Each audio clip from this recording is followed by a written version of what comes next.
वृंदावन की सेवा, और ये आप अमृतसर में बैठ करके भी कर सकते हैं। स्थान भगवत कृपा से अगर आपको बहुत बड़ा मिला है घर, तो वहां तो बड़ी विस्तृत निकुंज बनाओ, लेकिन ठाकुर जी की कृपा से छोटी कुटिया है तो फिर छोटी सी निकुंज बनाओ। ज्यादा नहीं, 4 गमला ही रख लो, दो गमला को ही व्यवस्थित करो। ठाकुर जी बड़ी छोटी सेवा नहीं देखते, सेवा देखते हैं, और सेवा में बड़ी छोटी होती भी नहीं है। इसलिए निकुंज की सेवा, ये पुष्पों की सेवा, वृक्षों की सेवा, फलों की सेवा ठाकुर जी के लिए व्यवस्थित करना प्रारंभ करो। तो ठाकुर सेवा तो केवल ठाकुर सेवा है, लेकिन इस प्रकार से पुष्प वृक्ष वल्लरियों की सेवा, ये निकुंज वृंदावन की सेवा है, और ये ठाकुर जी को बहुत प्रिय लगती है। हमने एक बात कही है, भैया आप तिलक लगाते हैं, कंठी पहनते हैं, एकादशी व्रत करते हैं, मतलब आप वैष्णव हो, लेकिन आप पर्यावरण से मित्र नहीं हैं, पर्यावरण से प्रेम नहीं है आपको, तो आपकी वैष्णवता से ठाकुर जी प्रसन्न नहीं है। ठाकुर जी को पर्यावरण बहुत प्रिय है। हमारे वृंदावन का पर्यावरण नष्ट होता जा रहा है, इसलिए कम से कम अपने घर के ठाकुर का पर्यावरण, उनके लिए सुंदर कुंज हो, निकुंज हो, मिट्टी हो, ठाकुर जी को कभी कभी वहां आनंद कराओ। वही बात श्री हरिराम व्यास जी कह रहे हैं, ठाकुर जी को नी की लागत वो मीठी लगती है। ऐसे श्री हरिराम व्यास जी को हम प्रणाम करते हैं।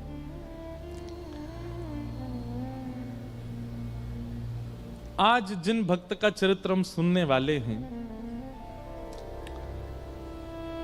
वे हैं भक्त भूप श्री रत्नावती जी, रानी रत्नावती।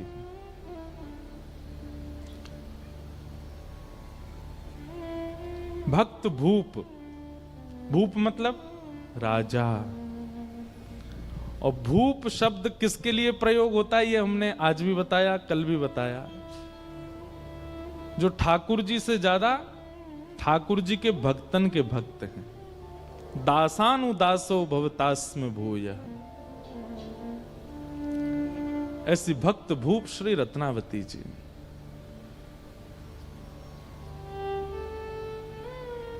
भैया हरि की सेवा करोगे तो हरि तो वैकुंठ देत, हरि तो वैकुंठ देंगे, पर हरिजनों की सेवा करोगे तो हरिजन तो हरि ही देत।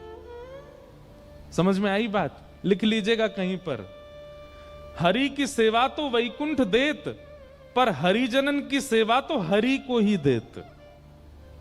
ठाकुर जी तो प्रसन्न है कि ज्यादा से ज्यादा कहा करेंगे वैकुंठ दे देंगे, लेकिन यदि हरिजन प्रसन्न हो गए, हरि के भक्त प्रसन्न हो गए, तो वो तो हरि को ही दे देंगे आपको। और ऐसी भक्तिमती श्री रत्नावती जी, नाभाजी उनको भक्तमाल में भक्त भूप कहते हैं। पृथ्वीराज नृप कुल वधू भक्त भूप रत्नावती, कथा कीर्तन प्रीत भीर भगतन की भावे, महामहोत्सव मुदित नित्य नंद लाल लड़ावे, मुकुंद चरण चितवन भक्ति महिमा ध्वजा धरे, पति पर लोभ न कियो टेक अपनी नाही टरे, भलपन सब विशेष ही आमेर सदा सुन खाजती, पृथ्वीराज नृप कुल बधू भक्त भूप रत्नावती। राजस्थान के आमेर घराने में जन्म हुआ भक्तिमती भक्त भूप श्री रत्नावती जी का। और यहां श्री नाभाजी ने, अब देखो जिनको नाभाजी के बारे में जानना है, जिनको भक्तमाल जी के बारे में जानना है, वो YouTube पर हमारी भक्तमाल सुन लेना। वहां हमने पहले दूसरे दिन पूरी भक्तमाल जी की व्याख्या बताई है। नाभाजी कौन है, भक्तमाल क्या है, जयपुर में हुई थी पिछले साल, कहता वहां पूरा विस्तार, उसका विस्तार करा तो फिर 2 दिन निकलेंगे। श्री नाभा जी ने उन भक्तों के चरित्र गाए हैं भक्तमाल में, जिन जिन भक्तों के चरित्र उनके नेत्रों के आगे आते रहे, नेत्र बंद करके बैठ गए थे। जो भक्त सामने से आता दिखता उसका चरित्र लिख देते नाभा जी। ऐसा वर्णन आता है कि नाभा जी ने सबके चरित्र लिखे, लेकिन ब्रज भक्तों के चरित्र उनके चिंतन में नहीं आए। तब उन्होंने अपने गुरुदेव श्री अग्रदास जी से कहा, हे गुरुदेव, सबरे भक्त मेरे चित्त में आ रहे हैं, पर ये ब्रज के भक्त मेरे चित्त में क्यों नहीं आ रहे? तब उनके गुरुजी ने कहा कि देखो, तुमने भक्तमाल लिखने के प्रारंभ में भगवान के 10 अवतारों की वंदना की थी। मत्स्य, कूर्म, बराह आदि आदि भगवान के 10 अवतारों का तुमने वर्णन किया। बहुत ध्यान से सुनिएगा। अग्रदास जी बोले, तुमने भक्तमाल के प्रारंभ में भगवान के 10 अवतार का वर्णन किया, तो उन 10 अवतारों की जिन जिन भक्तों ने आराधना की वो तुम्हारे चिंतन में आ रहे हैं। और ये ब्रजवारे जो हैं, कहीं 10 अवतार को पूजा ही ना है, या हमारे तुम्हारे चित्त में नहीं आ रहे। ब्रज वाले तो तब आएंगे जब किशोरी जी को वंदन करोगे। तब श्री नाभा जी ने किशोरी जी का यश गाया। और नाभा जी ने नहीं गाया, अग्रदास जी ने पद गाया। मुझे पद याद नहीं तो सुनाता मैं। किशोरी जी के चरणों की वंदना जब अग्रदास जी ने की, तब नाभा जी के चित्त में सबसे पहले दिखाई दिए श्री हितरवंश महाप्रभु। और महाप्रभु जी का चरित्र लिखने के बाद तब दूसरे नंबर पर दिखाई दिए श्री स्वामी हरदास जी महाराज। और तीसरे में उनको दर्शन हुआ श्री हरिराम व्यास। किशोरी जी की वंदना के बाद फिर ब्रज के भक्त उनके चित्त में आने लगे, और फिर उनकी रचना, उनके लीलाएं भी वो लिखने लगे। भक्तमाल सामान्य ग्रंथ नहीं है। भक्तमाल में वर्णित कई भक्तों के चरित्र ऐसे ऐसे अद्भुत हैं, जिनको पढ़ सुनकर के व्यक्ति का मन कितना भी मलिन क्यों ना हो, पवित्र हो जाएगा। आप हमारे ब्रज वृंदावन में एक चीज देखोगे, जो वहां के साधु महात्मा घूमते रहते हैं ना, उनके गले में देखो कंठी माला, और यहां पे इतने बड़े बड़े ऐसे कंठा से होते हैं, उन पे राधा लिखा होगा, या फिर जय श्री कृष्ण लिखा होगा, जय श्री राम लिखा होगा। अगर वो मोटे और चौड़े हैं तो उनके भीतर भक्तमाल जी हैं। वो भक्तमाल पहन के रहते हैं 24 घंटा अपने कंठ में, क्योंकि ऐसी भावना है कि यदि किसी व्यक्ति के प्राण निकल रहे हों और अंतिम श्वास लेते समय भक्तमाल जी यदि छाती पर रखी होंगी, तो भक्तमाल में जितने भक्त हैं वो सब प्रकट होकर के उसको ठाकुर जी के नुकुंज में लेकर के जाएंगे। ऐसी भक्तमाल जी की भावना।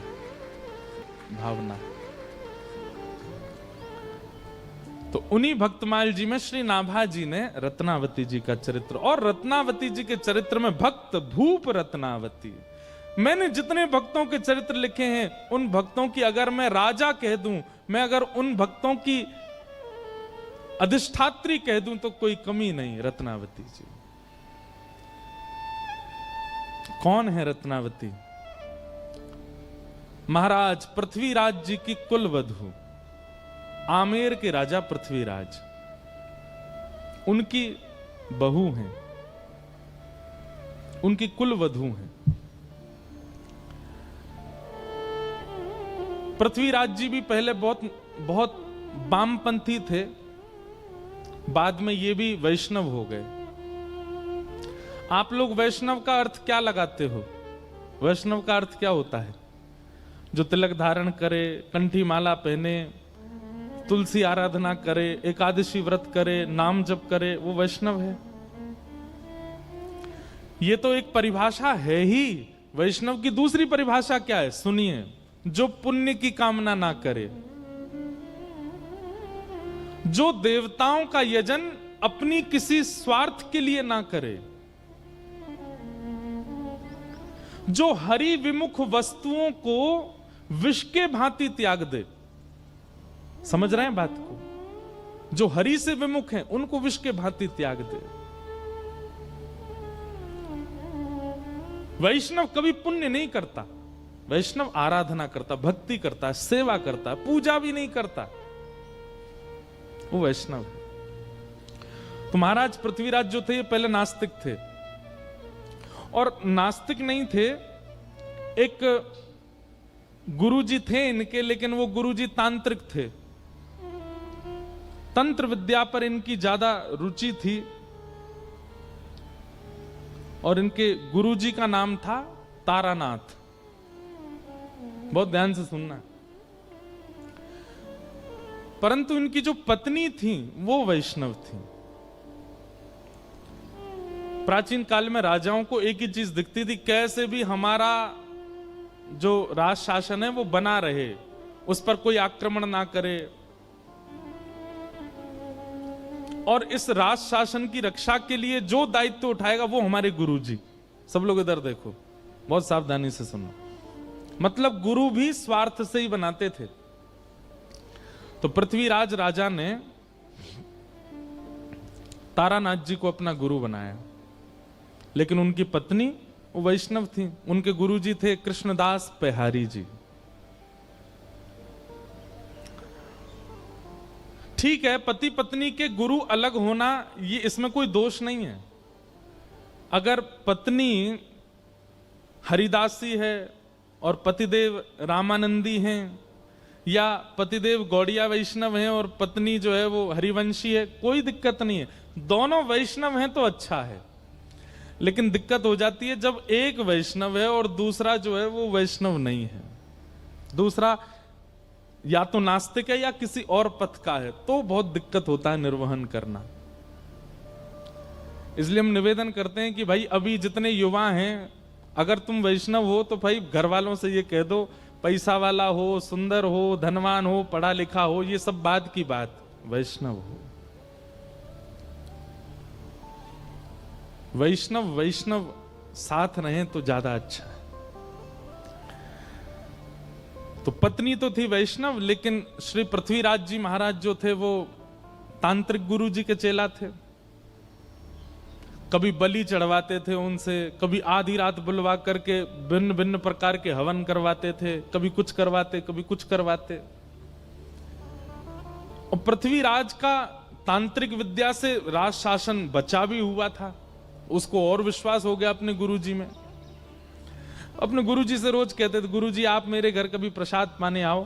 तो तारानाथ कहते, तुम्हारी पत्नी जो है ना वो वैष्णव है, और वैष्णवों का हाथ का खाने से हमारी जो विद्या है वो नष्ट हो जाती है, इसलिए तुम्हारे घर का भोजन मैं नहीं करूंगा। पहले अपनी पत्नी से कहो मुझसे दीक्षा लेवे, मेरी चेली बने, तब मैं आऊंगा घर पे।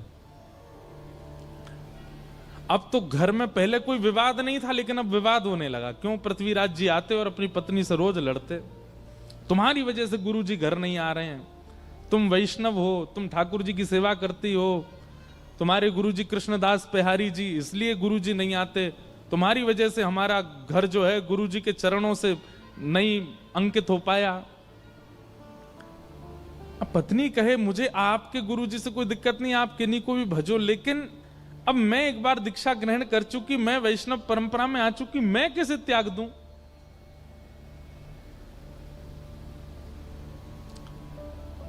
गुरुजी तो घर आते ही नहीं थे। एक समय ऐसा आया कि पृथ्वीराज ने भी घर पर प्रसाद पाना बंद कर दिया। आश्रम जाते गुरुजी के पास ही भोजन करते। अब इससे परेशान हो गई उनकी पत्नी, अब क्या करें?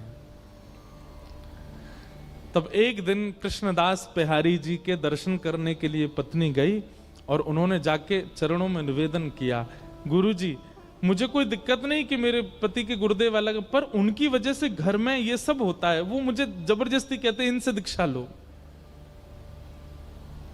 आप कुछ कृपा करो।